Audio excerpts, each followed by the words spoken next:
Super real.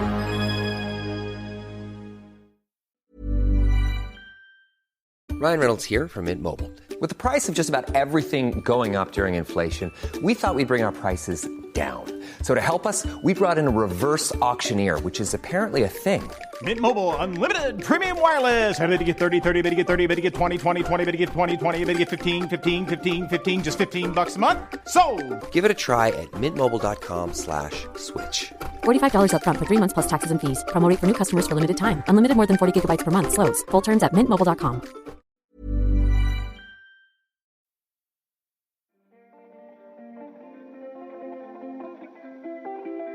Hey, I'm Julian Moggins, and you're listening to What It Was Like, the show that asks people who have lived through big, dramatic events what it was like.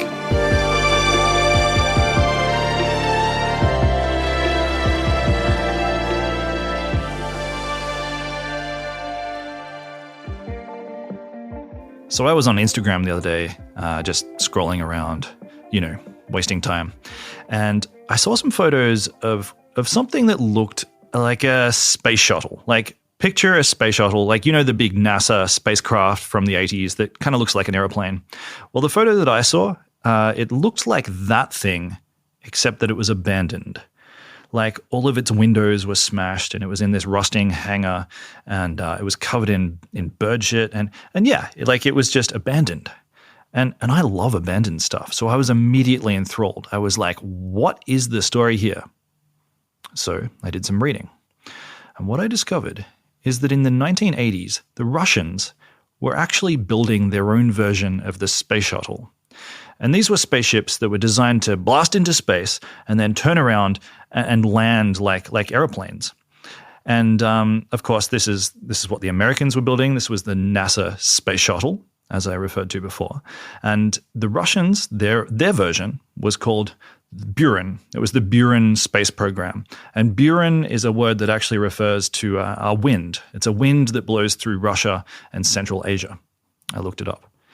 And all through the 80s, they were building these enormous airplane-looking spaceships, and they actually got one into orbit via remote control. It was unmanned, but it was a huge deal at the time. Like, if you were living in Moscow in the 80s, you'd have known about this. Like, it was on the nightly news, it was on stamps, it was the country's affirmation of their technological superiority. And it was a huge, exciting thing to be a part of. They actually planned to send off crewed missions in the 1990s. But none of it happened because the Soviet Union had ceased to exist. You might know this piece of history, but on Christmas Day, 1991, Mikhail Gorbachev, the former president of the Soviet Union, he resigned, and the USSR officially ceased to be a country. And the Buran space program, well, that was cancelled a few years later in 1993. So what happened to all these spaceships? Well, there's actually still a few around, and many of them are now rusting away in locked hangars at a Russian military installation in Kazakhstan. And that's what I'd seen. A guy that I follow had snuck into one of these hangars, and he'd taken some photos. So I wanted to get the whole story, so I contacted the guy. And the guy's name's Greg. He's originally from Poland, and he's currently living in Beijing. And Greg explores abandoned buildings. That's his whole shtick. His handle is actually Greg Abandoned, and he's an urbex photographer.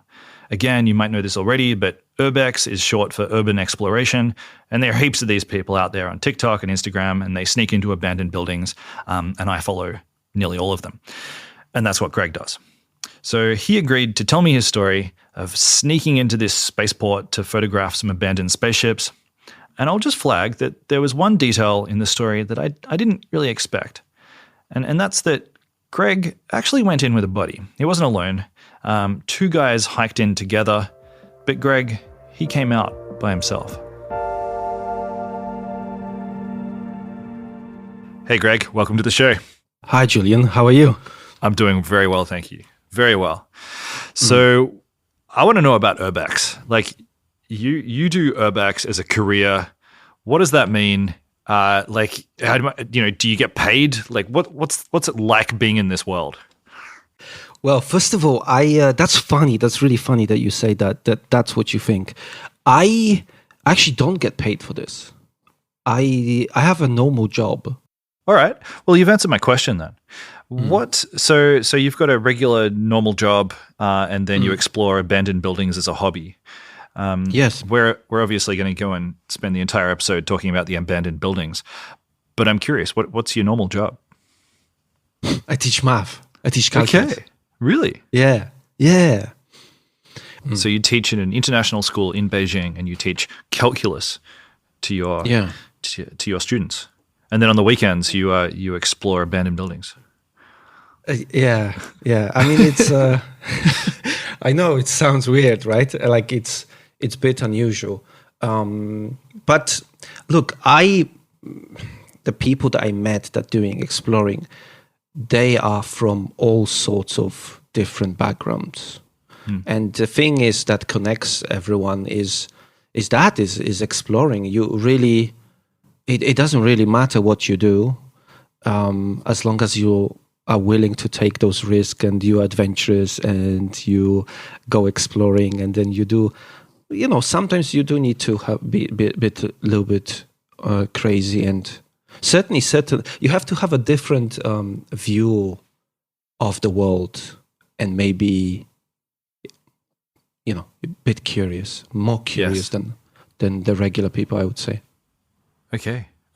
All right. Well, let's get into it. I want to spend this episode talking to you about, about the former Soviet Union's attempt to create a space shuttle program, and how you broke into their space, their sort of construction hangar, or their like facilities, and saw what's left of these things.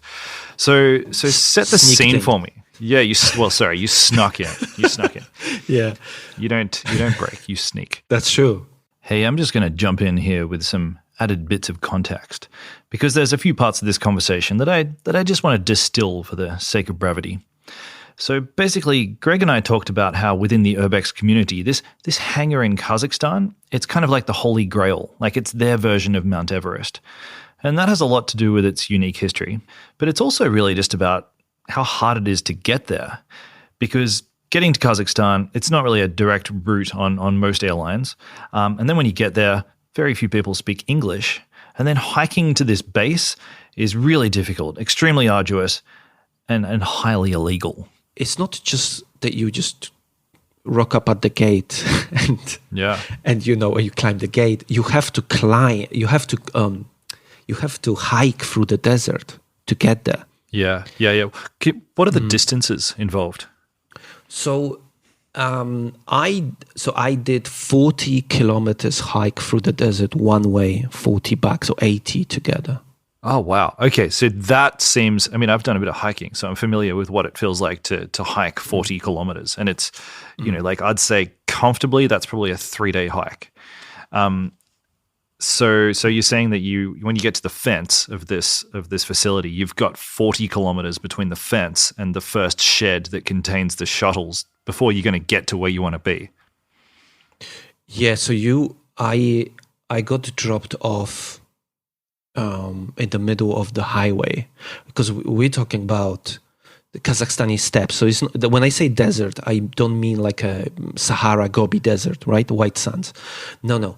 I mean, it's like a steppes, Kazakhstani steppes. So very much up and down, uneven terrain, a lot of debris inside, very dangerous. At one stage, when it was very dark, I fell into a ditch and there was inside, there was a metal spike. And I actually was fortunate enough to just fell on the side of it. If I fell right onto it, it would like puncture my stomach. So that was super lucky. So there's a lot of those things. We're talking about like wild dogs and wolves and snakes. I know an explorer who got bitten by a snake in that desert. Someone almost got dehydrated and died there. So in terms of that whole journey, when you walk and walk and walk, and you have to imagine this, you also have this base on your left. Depends from where you hike, but you have this base which feels very close. And the floodlights from that base, they carry on forever. So if you're hiking And this is a Russian military base? Yes. So all right, so you read about it in a magazine. You know that it's really hard, but one day you just decide, all right, you know what? The time's now. I'm going to take it on. I'm going to do this hike. I'm going to go to Kazakhstan. I'm going to see these rockets. Yeah, I mean, at that time, I feel like a lot of the times certain events happened in my life when I just become single. You know, it's like I started a podcast when I just broke up with my girlfriend. I went to Kazakhstan when I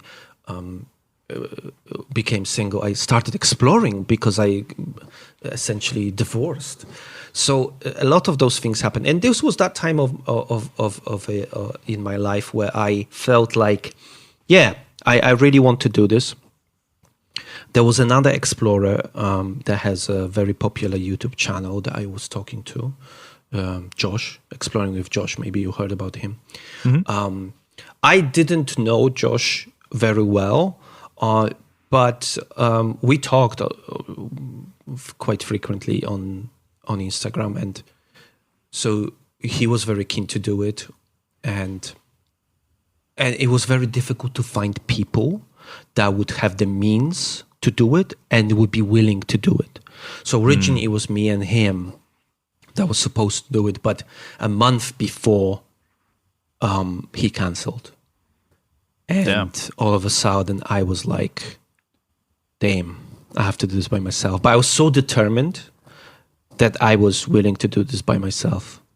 Okay. But and at this time happened. you've been kind of working out like training your body, right? Yes, so I would 3 months before going every Friday night. Every Friday night, because I would finish my work, go home, eat something, and then I would pack my bag and go around the bay in the city I was living. I was living in Qingdao, and I would walk all night. All night. All night until 4 a.m. in the morning. You know, you're lucky you're single. I think doing this as a married man or something, there'd be questions. Yeah, but you see, it's funny. It was funny because I would be. Some of my friends would join me for like the first hour or two. They would walk with me and we would talk, and it would kill the time, and that was great. But at some stage, obviously, they would go home.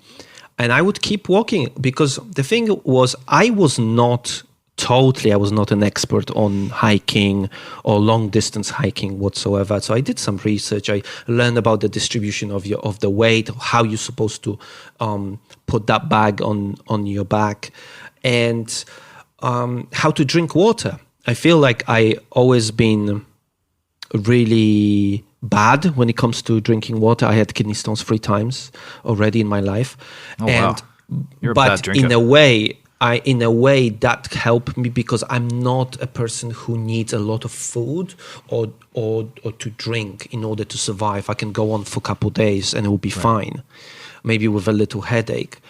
But I managed to condition myself to drink very little water. So the 2 days I was there in Kazakhstan, I drank 4 liters of water only.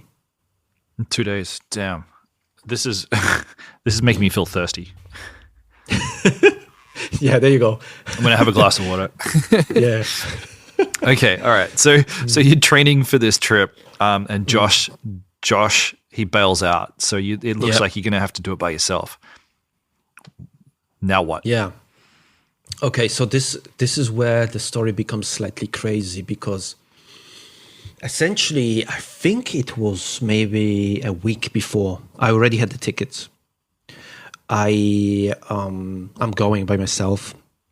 I'm obviously scared, and I get this message on Instagram on some guy. We're gonna call him John from Oklahoma. Okay, because he was from Oklahoma, but his name wasn't John. Yeah, his name wasn't John, and he. Well, it depends how you spell it. All right, his name was John. Go on. Yeah. So I get this message from him, and he was just dumped at the wedding, or just like before the wedding. Oh no! And and he's like, I heard that you are going to the space shuttles in Kazakhstan, and I always wanted to go there. I'm super confused. I mean, obviously, I sometimes share my stories on Instagram and all that stuff. And he eventually told me that someone that knew me on Facebook told him about this, and that's how he approached me. And ultimately, I don't know this guy, obviously. I don't know this guy. The only thing I know is obviously what he tells me. I look at his profile. He had some pictures of abandoned places. So I felt like, okay, he's one of the Urbex guys. And we talked, and he decided to do it. He decided to go and roll a dice and do it. I was very surprised. But you have to understand, like, I also needed that. I needed someone to talk to. But it also feels to me like you guys would have been quite emotionally aligned at that time. I mean, I think that when you go through a breakup, you always change a little bit. You know, a lot of people they'll start going to the gym. Other people get like a crazy haircut. Yeah. Like you guys were in a place where you're sort of changing things up in your life, and you both arrived at a fairly crazy proposition. Hey, let's go to Kazakhstan together. Yeah, no, I feel like you're absolutely right. I was at that time it was a tough one for me, that breakup. So I feel like maybe you're onto something. Yeah, and then we went to Kazakhstan, and you know, I started learning more and more things about John. That sounds ominous. Hey, me again. I'm just jumping in to explain something else. So when they arrived in Kazakhstan, John announced that the airline had somehow lost his checked-in luggage. And then, to make matters worse, John took himself out that night to some kind of red light district and managed to have his money stolen. And Greg says that he tried to persuade John to take himself to a shop and buy some new camping gear. But John insisted that he didn't want to use his credit card. So I urged him to buy this stuff because obviously we're going to be sleeping on the floor. It is beginning of October. When you go through the desert, I expected to be okay during the day, but obviously during the desert, you hear this all the time. At night, it gets super cold. Yeah. So I needed him to prepare for that. I've been camping in the desert here in Australia a few times, and you know, it's hot during the day, like t-shirt weather, but then at night I've woken up in the desert with a thin layer of ice over the top of my sleeping bag. Like it's freezing. So there was another red flag where he refused to buy the sleeping mat and sleeping bag, because reasons. I guess maybe, you know, he lost the money, so he didn't want to overcharge his credit card or something. But at the same time, I'm telling him, man, you just like, this is not something that you're going to do every month. This is a one time in your life situation. Like, you have to be prepared for it. You have to bring certain things to it. There are essential things. And this is something that really irritated me, because for him, bringing a tripod or bringing this huge, massive lens, this lens was so big. You know, you see those, when you see any like football games or cricket games, and you see those photographers at the side of the pitch taking pictures, imagine this type of lens. It is unnecessary. The hangar is so big that whatever camera that you bring, you're going to fit all of it in there. Don't worry about it, you know. And so I was telling him, look, John, sometimes in life you do need to cut some losses in order to achieve something. You need to sacrifice something else. But it just seems like I was talking to the wall when I was saying that. Did you impress upon him just how utterly freezing cold it was going to be every single night? Because like at the end of the day, it's really just about your comfort. Like, do you want to be on the verge of hypothermia every time the sun goes down? But Julian, I have to tell you this, that the coldness and the weather, this is something I underestimated. Okay. So right. even though this was at the back of my head, because I've never been to that situation before, I actually didn't realize how cold it's going to get. Yeah. I didn't know this. So while Greg stocked up on water, food, and just a few other extra items, John basically did the journey with whatever he'd brought in his carry-on luggage. And then they organized a taxi driver to drive them out of Kierzlauda, which is the closest city to the spaceport. And they got a cab miles out into the desert, just as it was almost dark. And then the driver let them out. We got off and we started walking through that desert. Now, as much as I am going to complain a little bit about John throughout this, because I feel like I have a reason for, I have to give him credit for one thing. And this is within maybe 2 hours, we are on this dirt road. It's really like, just imagine a jeep driving through a desert. Eventually, you would make this like a bit of a road. Like it was actually very uncomfortable walking on that road because it was very sandy. Right. Walking on that desert was much more comfortable. I'm just thinking, well, comfortable in a way that, you know, your feet is not sliding when you're walking. You're not like burying your feet into the sand in that way, comfortable. Yeah, soft sand's very uncomfortable to walk on. Yeah. And at some stage, I see a person with a dog in the distance. Obviously, we are talking about miles away from me. So there's this like a little creature, and I feel it's all dark, dressed in dark. And at that time, I genuinely didn't think that this would be like a security person or like a military person with a dog. I didn't think that.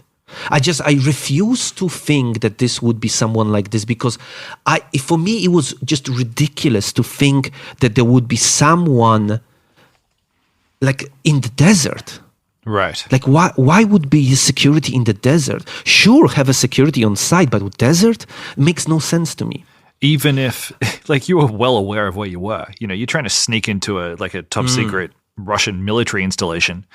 That's a fairly good reason why there might be a security guard in the desert. Sure, yeah, and we already saw a sign. When we were walking in, we already saw a sign that says, like, this is a Russian territory, or some sort of sign that says, like, you're not supposed to be here. So the conversation with John started about that situation. I wanted to carry on because I was like, this is just some guy with a dog. Yeah. Like, let's just walk. At least let's walk a little bit closer to see what what's going to happen. But he insisted that we should probably deviate from the plan and move into the desert.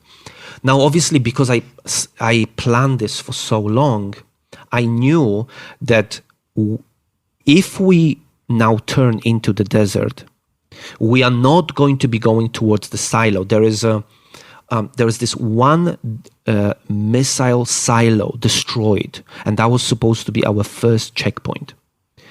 So now we went slightly towards the base. We had to go closer to the base, because if we go to the right, we would just almost double our path. So I wasn't willing to do that. So we made a risk to go closer to the base and kind of go around this silo, which unfortunately added a lot of miles to our journey and a lot of hours to it. However, maybe 15, 20 minutes later, there was a Jeep driving through. Oh, wow. A Jeep, and it was from behind us. So it was from where we got on the desert. We saw a Jeep driving there, and that Jeep must have picked up that person, because we have not seen that person afterwards. We're going to take a quick ad break here, and we'll be right back with more What It Was Like.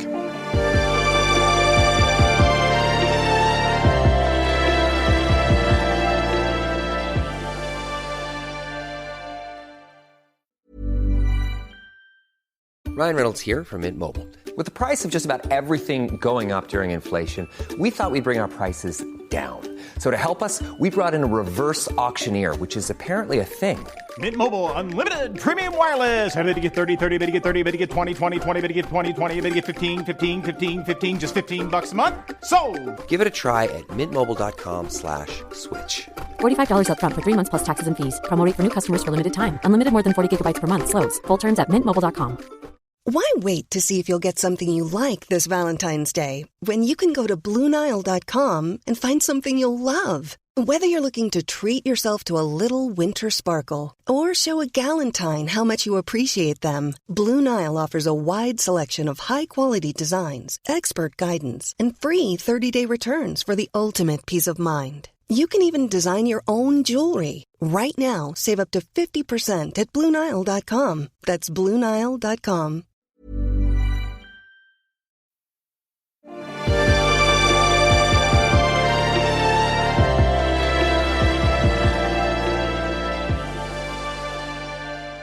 I just want to reiterate here that this is still, to this day, very much an operational facility. Like Russia continues to launch all of their crewed missions from this Cosmodrome. So the security guards, they take their jobs pretty seriously. And Greg actually told me that he'd heard of other Urbex people getting detained and interrogated for long periods of time. Apparently also, everyone always gets their cameras confiscated along with all their photos, which means that if you're making Instagram content and you don't have any photos, that basically the whole journey becomes a complete waste of time. So Greg was really afraid of getting busted. He did, however, have one very positive thing to say about the hike. One thing I have to tell you that I remember is that, and if you've been to the desert at night, you probably will also remember that. Oh, the stars. Sky. Yeah. The stars. Yeah, yeah. Oh, it's beautiful. I've never seen a sky like this with so many stars. Yeah. Because when you live in a city, you forget. Oh, especially Beijing. Yeah.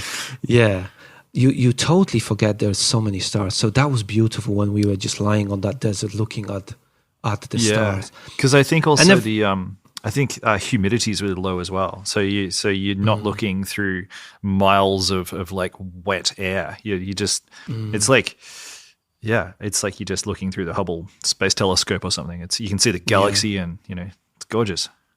Yeah. So John would really, really struggle. Towards the end, we would not talk anymore, basically, because... Was there any conversation? I mean, were you guys like comparing heartbreak stories and like sort of talking about the future? I just felt towards the end, I really didn't want to have a conversation anymore because it seems like every story I heard, I was having a feeling of like, who is this person? How is this going to end up? Like what sort of stories did he have? So for example, it seemed to me that every person that he was romantically involved with, he has an active court case against that person. Oh, that's a big red flag. Yeah. And so I was thinking like he's suing everyone for something. So he was telling me how he was hiking in Grand Canyon, and he was telling me some weird stories. He was telling me how he hired someone to put pictures on Instagram for him because he didn't know how to do it. And I was like, what? It was weird. Finally, after about 40 kilometers and lots of concerning stories from John, they arrived at their destination. And it was a massive hangar, an enormous structure in the middle of the desert. Okay, so we are talking about a hangar that's enormous. It's one of the biggest structures I've ever seen in my life. It will take you a long time to walk around that place. It's pitch dark. So at that time, you're not really aware of where you are or how huge this place is. You just see a structure in front of you where you're walking around. Obviously, it is dark, but you can still recognize certain things, like structural things of the building. So we're walking around it and we're trying to find a way in. There was a way in. We got inside, and man, I didn't have a flashlight. That's so weird. I didn't have a flashlight, but obviously I didn't plan to do any exploration during night, and I definitely didn't want to risk flashing my light at night, even though I sometimes did it with my phone flashlight, just to see the ground sometimes, because after I fell on the side of that spike, it really scared me. It really scared me. And so I would, when I was walking through that desert and then towards the hangar, because at some stage we had to cross like 2 barbed wire fences. And we found like a broken part of it, but you still have to like go under it. Right.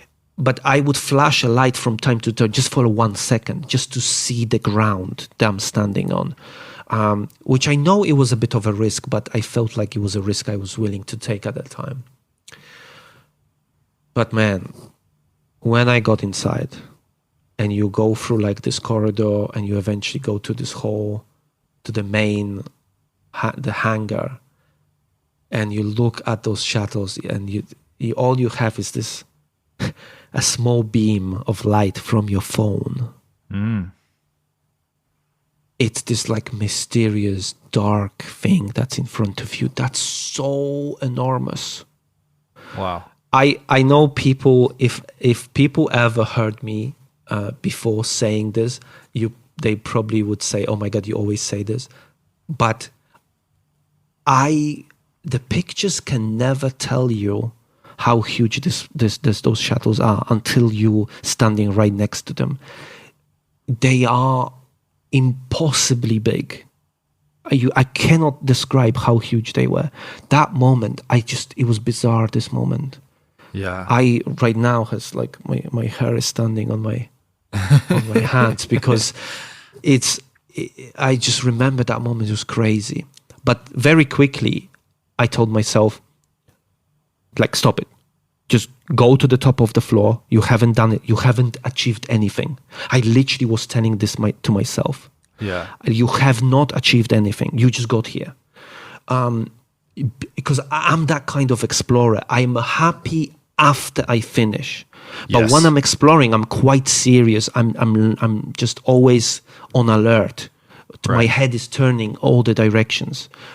So I still knew, because you see, when I was interviewing some of the Russian explorers, they would tell me how the security would sometimes come into the hangar and they would climb like 3-4 floors and then it would come down, because obviously climbing all those stairs all the way to the top. Like, most of the time the security is just lazy. They don't want to do it. Security guards aren't paid enough to climb to the top.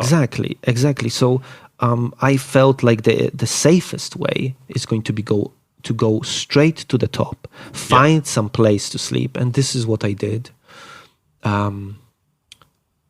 John told me, you just go, I'll find you. Because obviously for him climbing those stairs, it was just that was another achievement. I mean, I remember climbing those stairs, almost dying. Climbing those stairs, it was so difficult. It was really difficult. With all this bag and after hiking for 14 hours, it's just like constantly, and it was never ending. Yeah. It felt like you climbing to the heavens. And so at the end, I put up the sleeping mat on the floor. It was a concrete, cold floor somewhere in some hall, in some room. And I put every piece of clothing that I had on me, shoes on, everything, hood on, and crawl inside that sleeping bag that I had. And I was still shivering from cold. It was crazy. Oh. What woke me up is him coming to the room. I don't know how he found me. Yeah. But he did. He woke me up, and then I tried to fall asleep again. And then throughout the night, almost every half an hour, I would wake up because I hear him weeping. So he was trying to fall asleep, but his body was like refusing him. And he was like crying through his sleep because he was so cold. Greg, I mean, I got to point out, it's probably pretty dangerous. Like, if he didn't have a mat, if he didn't have a sleeping bag, I'd suggest that his body didn't want him to sleep because he probably wouldn't have woken up. And Julian, when we get to the end, you would understand why things happened the way it happened. Because I'm going to tell you this. Obviously, there was two of us that went in, but it was only me who came out. But let me carry on with the story. God. So, obviously, later on, when I woke up in the morning next day, I remember when I was taking a selfie video of myself, just saying my reaction to what I was seeing, because I saw the shuttles underneath me. Right. You went and looked out, like there's almost like I went from top like of the balcony. Floor, went on this like a balcony, and you look down on those shuttles. And the first impression that I had, it was like, wait a second, there's light on. There's electricity there. Well, like, what the hell? What I didn't realize, there was a hole in the ceiling and there was a beam of light reflecting something that felt like a little light was on the ground. Okay, yeah. But I only realized that later. So I was a little bit scared at the beginning. I was pretty much super, anxious all the time when I was there.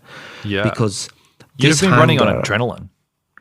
Oh, sure, for sure. So much adrenaline surging through your body. But I when I look back at the video that I made, the way I looked, like when you see the picture of me walking into that desert and how I looked after that first day, I looked like I went through hell.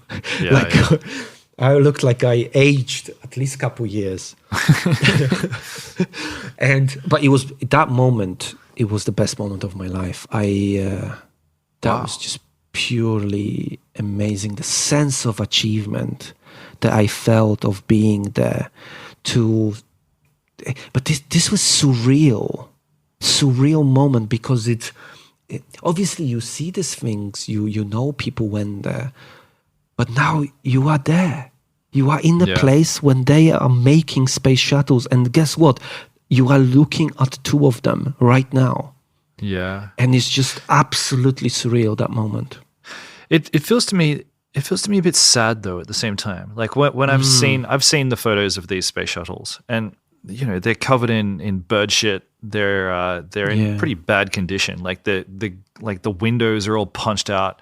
And I think about just the vast amounts of money that this government, that this crazy government poured into this program at a time when it's not like the Soviet Union was flush with cash at that time. Like the whole thing fell apart because they didn't have any money. It was one of the main reasons. And it just seems to me like such a frivolous waste of just much needed resources. And just sort of, I don't know, maybe illustrative of just the insanity of much of the Soviet Union. I don't know. It feels sad. Oh yeah, but isn't that just like so Soviet? Like, in Chernobyl, there are two sides. Obviously, there's a Chernobyl power plant, but there's also the secret radar, the Woodpecker, the Duga radar. But that radar that ultimately failed, they failed to accomplish their mission. That the money they spent on that was like 3 times what they spent on Chernobyl power plant. Is that right? Yeah, so wow. That's crazy. The amount of waste that sometimes some of those projects, it boggles my mind. But at the same time, I feel like with the space shuttles, it just feels so special and feels so different because it's not. It's like we have two countries in the world at that time that were involved in the space program, so it's also a very unique thing. Yeah, and these things are designed to carry human beings into space. It's not about taking a payload into space, or it's not about putting some piece of communications infrastructure up in orbit. It's about exploring the universe, like expanding our horizons. It's this sort of speaks to this bigger thing about meaning and purpose on Earth. It's big. They definitely did. They did plan to have obviously the astronauts in those space shuttles because I sat down at the chair. Or the astronaut chair inside the space shuttle.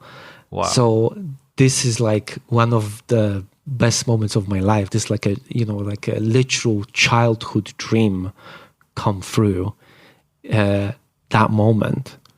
And it's like, I could not ever in the wildest dreams imagine that I would be sitting inside the space shuttle. Yeah. That's nice. Like 11-year-old you was just rejoicing. Yeah. What tell me about some of the design quirks of these things. Like, what did you observe about their construction, about their engineering sort of style? So, what I did is I end up climbing on top of the prototype one. You see, the thing is, that's one of my little regrets that I had is I didn't go to the one that was like 97% completed. Because the only way I could think of going inside that one would be to jump from a structure that was in front of it on top of the cockpit. That was what I felt like. That was the only way of doing it because there was no other way of climbing it. I didn't have any ropes. There was no ladders. I mean, there were some ladders, but they were huge and metal, and so it was physically impossible to lift them. And on top of that, you have to understand, we are trying to be super quiet. Yeah, this whole place. I was constantly on the alert because the windows are broken inwards, which suggests that there is the winds, all this harsh environment of the desert, winds blowing, all this for years would destroy this building from the outside. So the glass is inside the building, that birds would be trapped inside, they'd be flying, they wouldn't be able to leave. So there was so much noise going on inside this hangar, and I was constantly trying to be very quiet and not make noise because, if someone comes in, the first thing they would do is they would just listen if someone was there, because you would know. You would really know. And we had a whole day to explore, so everyone was tiptoeing and being very, very quiet. So for me to stand on that structure and jump on it, I just felt like I'm going to create so much noise. And then on the other hand, we have this prototype that there was it was like a metal stairs. Imagine like a stairs for the plane, like the plane stairs. So it was something like that, obviously smaller metal. It was very close to the prototype. I managed to climb on the top of the shuttle and then go through the window. Someone smashed the window. There was a really small window, probably the size of the chair that you're sitting on, right? That rectangle that your bum is currently sitting on. But someone the glass on that window was super thick. So I had no idea how those people did that. And they definitely did not care about the noise. Why? Why? Why would you imagine trekking 40 kilometers into the desert to a military installation, then vandalizing the place? Who does that? Yeah, but that's the thing, Julian. That's the thing. Like, this is exactly what I'm talking about when I'm talking to people about respecting the places. Don't take stuff from it. Don't steal. Don't damage the property. If you cannot find the access, then walk. Like, there's another one, right? So I try to promote those good values, but people sometimes feel like they want to have a souvenir or something. And in a way, it's really hard to judge this one. And at the same time, look, I might be saying, oh, those scumbags broke the glass, right? But what is the reason I went inside the space shuttle? What the reason I had the experience of sitting in the astronaut seat is because some other person smashed that window. Okay, so that's true. Silver lining. It's like, right? So it's like would be a bit of a, yeah. How do you judge that? Greg and John spent the whole day tiptoeing around the hangar, taking photos and generally trying to kill time before it got dark again. Because they weren't actually done yet. About 1 kilometer away was a second hangar which contained a rocket. As in, the first hangar, that had the spaceships, but the second hangar had the delivery system, the rocket, which was designed to carry the shuttle up into space. And Greg wanted to see the rocket, but he knew that they couldn't leave until it was dark. We waited probably until midnight. I did some sleeping. I tried to do that. And then we got into the next building. Now, the rocket building, there's actually 2 buildings. So there's a very like a tall vertical rocket building, but there's another building adjacent to it. They are connected. So when we got through the window to that place, this is where it was really tricky to find the rocket. We would go to many different places, corridors, rooms, and there was just a dead end everywhere. And at some point, I was thinking that this is impossible. It's I tried, but it's impossible. And then I saw there was a tunnel in the ground, like it was like the floor was missing. A part of the floor was missing. And when you jump into that tunnel, there was those like metal spikes on each side of the wall. And I shine my light on this tunnel, and I was like, surely this cannot be it. Like, no way, this is a bit. But then at the same time, like you obviously, like you have to try everything. So I left my bag. I told John to wait, and I crawled through that. And very quickly afterwards, you just cross it, and you enter the hall with the rocket. And so I just quickly came back. I was like, yeah, I passed the bag, and then we went through that. Yeah, so we had to crawl through that tunnel, and then we got to this hangar. Oh my god, the rocket! We're talking about this is like a building. This is like a skyscraper, the size of that thing. Yeah, it's enormous.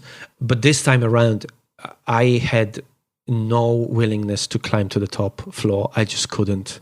So I think we climbed up to the 3rd floor and found a little space under the stairs. There was like a bit of a space there, and I just put my mat and my sleeping bag there, and try to go to sleep. This is where John asked me if he can take my sleeping mat.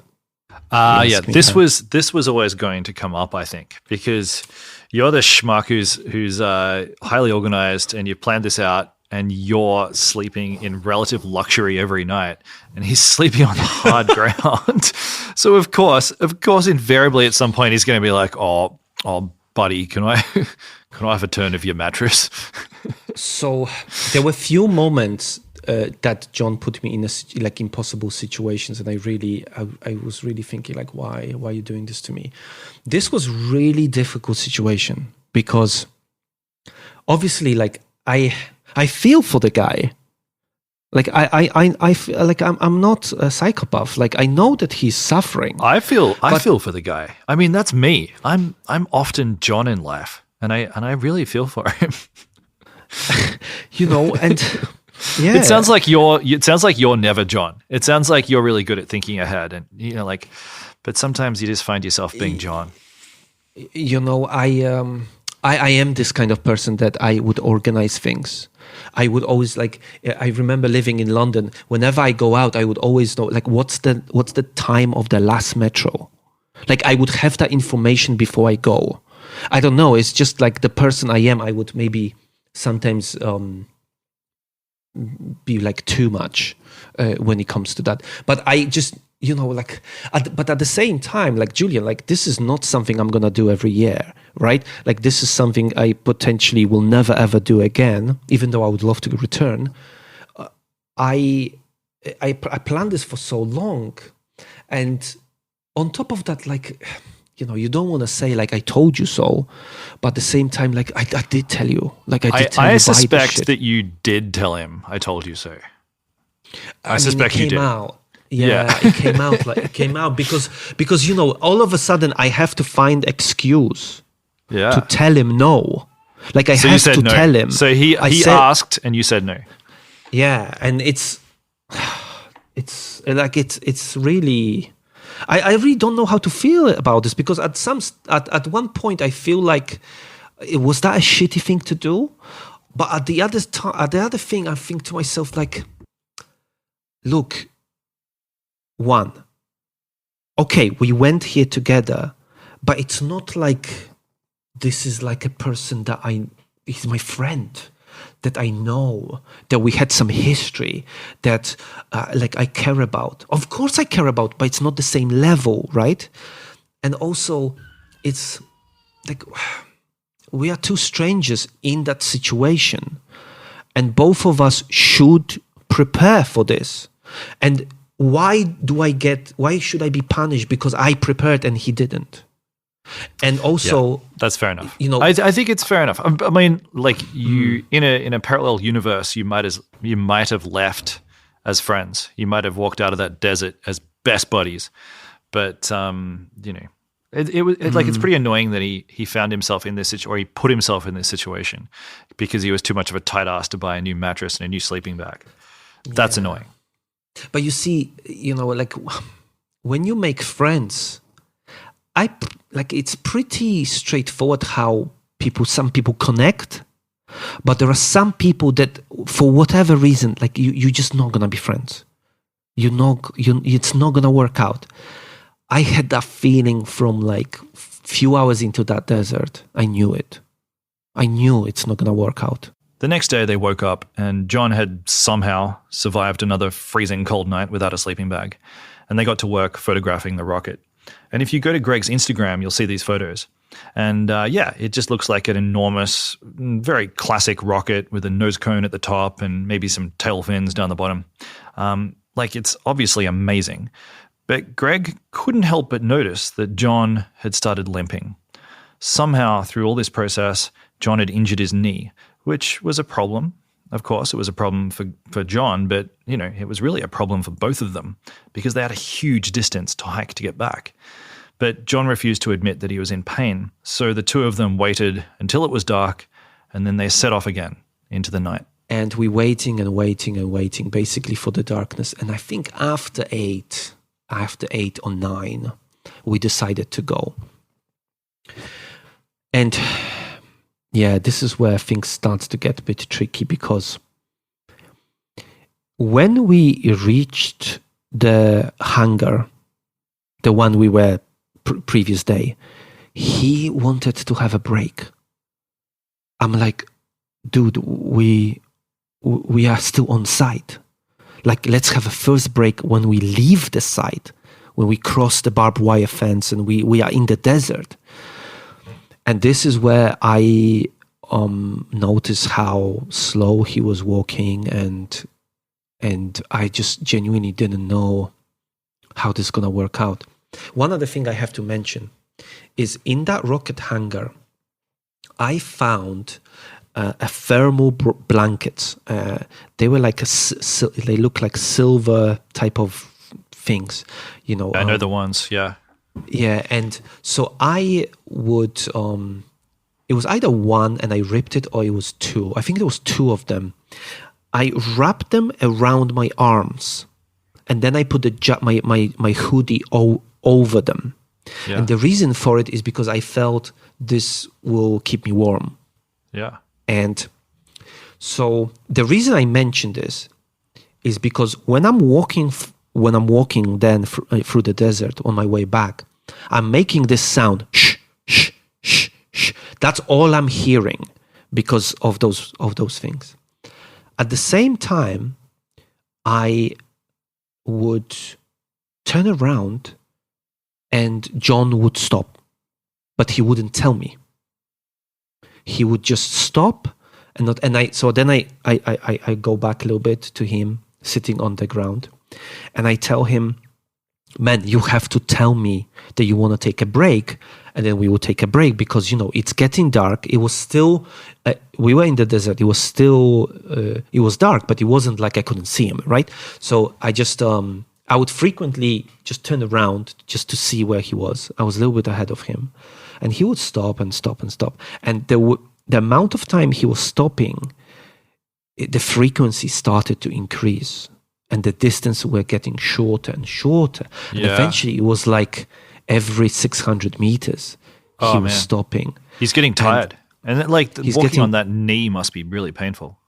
Yeah. But the thing is, one big thing that I was scared of, and this is when I'm going to take you round to what you said about sleeping in the desert, how cold it gets. Originally, when I was going in, we started at noon during the day. So even though it was cold, it was not that cold. But now we are starting at night. And man, it was so cold. It was super cold. Oh, yeah. And when I'm walking, that's where I'm generating heat. And I am keeping myself warm by walking. So I wasn't like very keen of having or stopping. And also, you know, I'm tired. I didn't want to like sit down or fall asleep in that desert during night because I was just afraid I'm gonna freeze to death there. Like I genuinely, it was so cold. And on top of that, when you walk, you generate that heat, but you also generate a little bit of a sweat. And then when you stop, the cold weather and the sweat, you're gonna be ill. It's dangerous. This is really dangerous. So I just kept telling him, man, we have to go. And I just had a feeling. I mean, in retrospect, later on, I'm saying that I had a feeling that he had a plan for himself, and that plan didn't include me.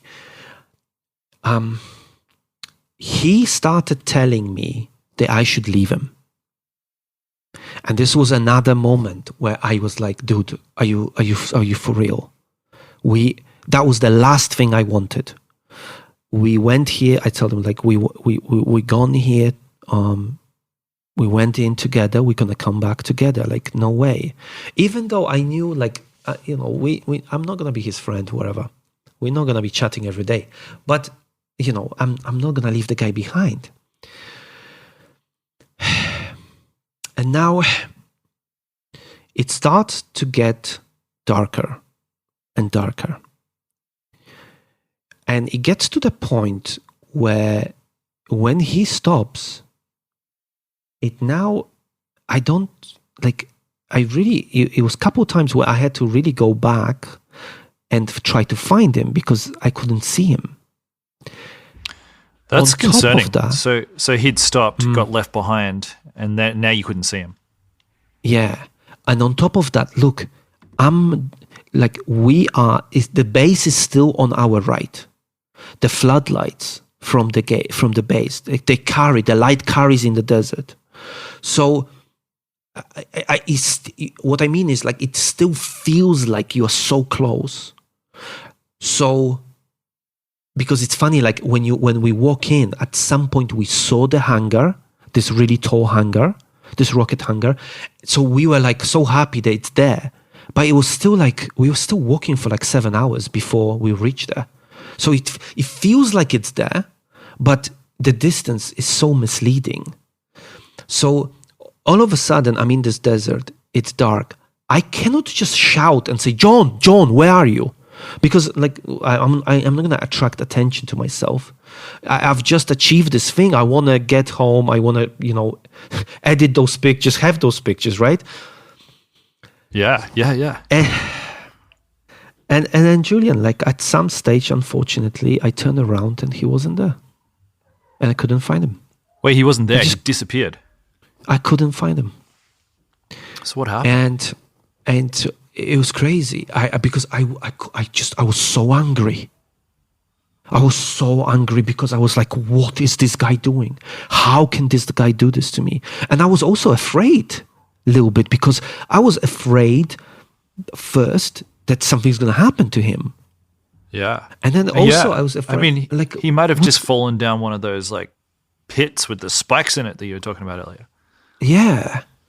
I really, and oh my God, like I found so many like trenches. There were like rail tracks on one point, but the rail tracks, to get to them, there was like a trench on each side of it, and then like fell into it, and then I had to climb out, and it's all darkness. So you don't know what you're falling on. So this desert, just so I understand, this desert's just full of the wreckage of like multiple decades of like failed, spaceship launches and just military shit. Yeah. Yes. There's so many different types of debris there. And so at one point I am walking, hearing this sound. I turn around and just he wasn't there. And I spent about 5 minutes trying to find him. I was going back, but at the same time, like, what direction do I go, I just knew that I couldn't go to like towards the base, but the other direction, like where do I go? I walked and I tried to find him. And I just couldn't find him. And at that time, I had no choice. I had no choice. Like, what do I do? I need to go back. Had you pretty much accepted? I mean, like, if it was me in that situation, I'd probably just assume he was dead. I'd be like, you know what? Like, I'm not going to find him. And he's definitely going to die of hypothermia out in this desert by himself. So I guess if it was me, I'd have had to have just come to terms with the fact that I was walking out on a dead man. But I was so angry because, you see, the thing is, I talked to him about this particular situation maybe 3 or 4 times, and I actually once took my phone out and I secretly recorded this conversation because I was actually afraid that this is going to happen, because I almost kind of almost saw this happening, because like I walk, I turn around and he's not moving, he's resting, and he doesn't tell me. But this happened like 7 times, Julian. Yeah. 7, 8 times. So you needed I was thinking to myself policy. Like, and also this guy sues everyone. Oh yeah, right. He's real litigious. So I'm having. I am. Like, I always overthink. Everyone tells me this. I always have so many different things going on in my head. So, but all this is happening in my head. So I just like, dude, like, it was really frustrating, and it made me super angry. But guess what? 14 hours it took to walk to the shuttles. 8 hours it took for me to go back. Really? Because after you got rid of him, you were just much faster. Yeah, because I was now just by myself, and I was just walking because there was no one. Because I didn't do any breaks. I didn't stop. Yeah. And actually, because like I didn't know what happened to him. I didn't know if he got caught. I didn't know what's gonna, like, I didn't know. All I knew that I just needed to get out of this bloody desert, and get to my hotel. Now, this is the only time in my life where I feel like, because this is the only way I can describe this, that I had hallucinations. What do you mean? So there were few moments in the desert. I would say there were 3 moments in that desert on my way back that was, for me, super scary. First was I heard those wild dogs or coyotes or wolves in the background, in somewhere there in the distance. I heard them like barking, wooing, whatever they do. I heard them. So that was really tricky, because like I don't know anything about that. I don't know if they would attack you, or like I don't know how they react. So if I was walking there and they were close to me, like would they see me as like a potential sapper? I don't know. So that was really scary, and I was trying to move fast because I heard them. Second thing was I ultimately got to one of those dirt roads that I planned to go originally. And I had 2 phones with me. I put one of my phones on my tummy, and I put a strap from the bag, so the phone was like inside it. And because now I was super fast, I was walking really fast, I felt like it, this phone would serve me as my light. It was basically my really shitty phone with like a really a tiny beam that was shining kind of like towards my legs, so I could at least see where I'm going.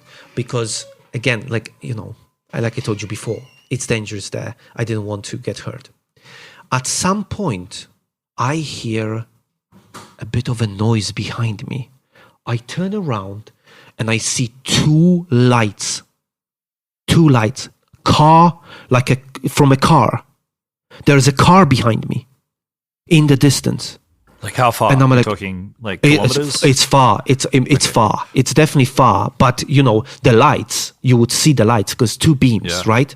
Yeah. And then I put my hand, cover the light, put my hand on my stomach, cover the light, and just threw myself to a ditch on the side of the road. Wow. And I'm in like these bushes. There's like a bit of a bush there. And I'm there, lying there, praying that they won't see me. The Jeep just drove by me. Wow. And you got lucky. That was anything. I will return to this because I feel like I know who those people were and what happened. But I will return to that. And the third thing that was, this is where I come into the hallucination. At some stage, when I saw this cafe building in the distance, I knew, because that was the only building in the horizon. So I knew if I saw a building, I knew that I'm getting towards that highway. This is where I hiked from originally. So I saw this building. When I saw this building, I was like so happy, and I was like, okay, now I'm getting closer to the end. And I feel like maybe a kilometer from that highway, this is going to sound really strange, but I saw a beam of light above me, like a UFO, and I was convinced it was chasing me. Wow. And at that time, I had so many blisters on my feet. Yeah. It hurt so much. Because I was too crazy. I was walking way too fast. I just really, really wanted to get out of that situation because there was so many things that happened. Not just the fact of achieving this thing of getting there, but also with this guy. So I just really needed I needed this to be over. So I was just legging it. And at that time, when I saw that beam of light, I turned around. I see this beam. I was like I panicked. I was like, what is happening here? And I started running with this bag. I run. Obviously, if you see me, it's probably, you wouldn't call this run. It was just like me trying, kind of going faster than a walk. But it was crazy. That last kilometer, I felt like I left my soul in that desert. And then it was it must have been somewhere like 4 a.m., 3 a.m. in the morning. I crossed that highway, and there's a bunch of trucks parked. So, like I said, this cafe, I felt, I was told it would be open 24 hours, but it wasn't. I'm banging on the door, no one's opens, and it's so cold. So I see cars parked, and the car parks in front of it. And I literally would go to the cars. I felt the heat radiating from the car, from the inside. The guy opened the window, and the heat wave that hit me, it was so comforting. I felt it was just, oh my God, it's so beautiful. It just felt so nice. You must have been so cold. And I'm trying to communicate with the person using like finally have a signal, so I can use the Google Translate. And I realized the person that was helping me, I had like English to Russian, because I was in the impression they speak Russian there in Kazakhstan. But this person, like, he changed it to Uzbeki. So this was a guy from Uzbekistan who was probably like driving home. And I tried to tell him, like, I actually asked him if I can stay in his car, but he didn't let me. And then I just told him some story how I got lost, basically. And but then nothing happened. I went I was sitting on the stairs in front of this cafe, praying the time would go faster and it would be like 7 or wherever the time they open. But at some stage, I think like half an hour later, this guy came out of his car and he went to like the side gate of this cafe and started banging on that gate. And the owner came out. And when the owner came out, I just went to the guy and explained that I was lost, blah, blah, blah. And can he please give me like just one room? I can sleep on the floor, whatever. I just somewhere indoors that I can just sleep, and I wake up at whatever time, like 8 a.m., 7 a.m., and I'll just leave, and you won't see me again. And this guy gave me this room. It was just so basic. It was this like wooden bed there, and it was the first time in 3 days I took my shoes off. It felt amazing. And I went on this bed. The bed was so soft, and I had this blanket, this like old-fashioned blanket, and just fell asleep instantly. I was out. Now, I've seen photos of Greg's accommodation that night, and I got to say, it wasn't luxurious. But he says he slept like the dead, and then he woke up to experience the full gravity of John's disappearance. He says he tried calling John, and the phone would ring out. So he just did what anyone would do with 100,000 followers, and he posted a message on Instagram with John's phone number and asked if anyone had heard from him. You know what happened? What happened? My ex-girlfriend contacted me. Okay. My ex-girlfriend, the one I broke up with just before this trip, and she told me that she contacted him, and he said to her that he got caught.